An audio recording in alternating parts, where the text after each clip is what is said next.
เป็นตะเบิงของพระเจ้าเนี่ยพระเจ้าเนี่ยตั้งเวทีเป็นการเดินวาดรูปเปรตไว้4 มุมแล้วแต่บุได้จะมีศิลปะวาดไว้4 มุมต่างคนต่างเอาข้าวปลาอาหารมาเอาขนมแนวที่เปรตมักกันเลยจักไปหูได้ยังได้ว่าเปรตมักคนเอาไปกองห้องไปใส่พระถาดใส่ยังห้องไปอยู่กลางเดินแล้วก็ส่วนหนึ่งก็มาถวายสังฆทานมาถวายสังฆทาน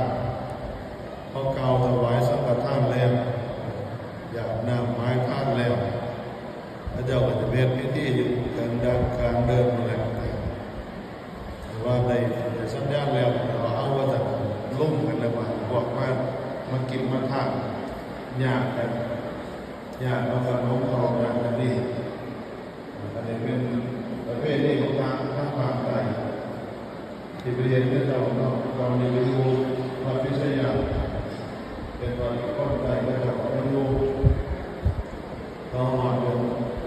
วันศาสตร์เดือน10หรือว่าเขาก็จะเอาโน้เป็นเห็นเป็นบุญชิงเปรตก็เลยแต่ว่าบุญตั้งการก็เลยว่าบุญศาสตร์เดือน10ทางบ้านเขาก็เลยว่าบุญข้าวสารอันเดียวกันจุดประสงค์มุ่งหมายอันเดียวกันคือเฮ็ดบุญอุทิศให้เปรตชน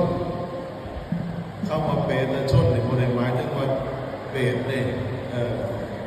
แปลว่าผู้ติดจากพวกเข้าไปเปรตแปลว่ารับแปลว่าจากแต่ก็หมายว่าบุคคลติดตายจากพวกเข้าไปนี่แหละเป็นเดิมว่าเปรตชนทั้งหมดล้วนตายไปแล้วจะไปเกิดเป็นยังกันแล้วแต่ล้วนแล้วแต่ความหมายของความเข้ามาเป็นชนแต่ว่าสิ่งที่เป็นป้าเขาเห็นเขาทำแต่หมายเขาว่าผู้ที่ไปแล้วไปทบทุกข์ได้ยากไปลำบากคือยังหลวงปู่จะพูดมันบอกว่าพวกไปตกนรกหอดย่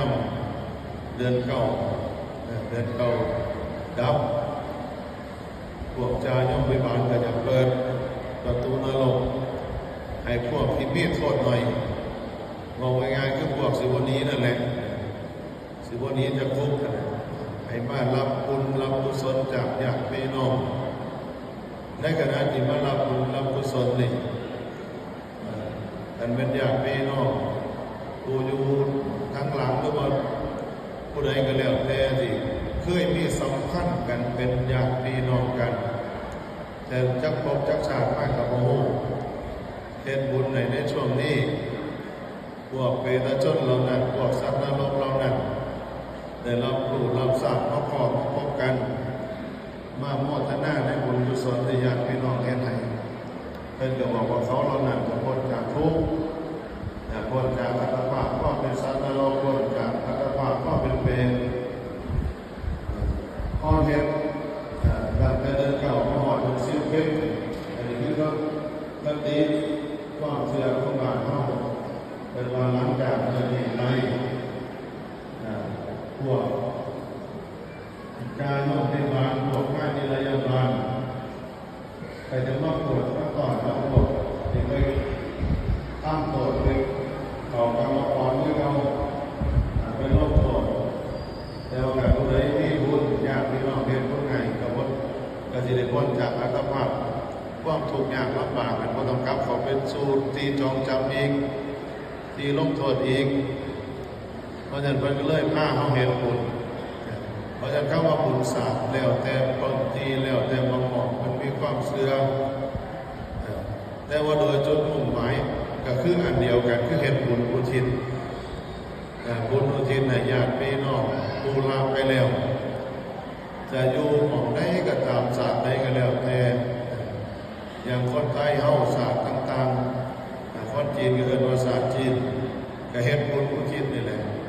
บุญอุทิศให้เปรตชนการโดยส่วนมากคนแถบนี้หรือว่าคนในโลกนี้ก็มีความเห็นเป็นอันหนึ่งอันเดียวกัน